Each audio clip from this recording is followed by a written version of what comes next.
আমি অনেকজনকে দেখেছি এই কচু ছড়া উপরে চামড়া ছিলে ১ থেকে ১.৫ ঘন্টা সময় নিয়ে, কিন্তু আমি এটা মাত্র ৫ মিনিটে ছিলে ফেলি। এর জন্য আমি এই কচু ছড়াগুলো ১০ থেকে ১৫ মিনিট সিদ্ধ করে নিয়েছি।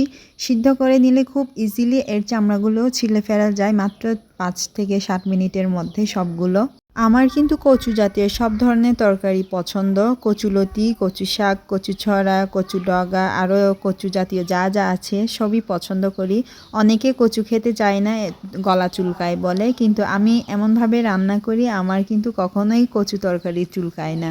আজকে আমি কচু ছড়া রান্না করেছি ছুরি শুটকি দিয়ে। মশলা বলতে শুধু পেঁয়াজ, রসুন, হলুদ আর অল্প পরিমাণ ধনিয়া গুঁড়া দিয়েছি। সিম্পল ওয়েতে মজার একটা রেসিপি রান্না করেছি আজকে আমি।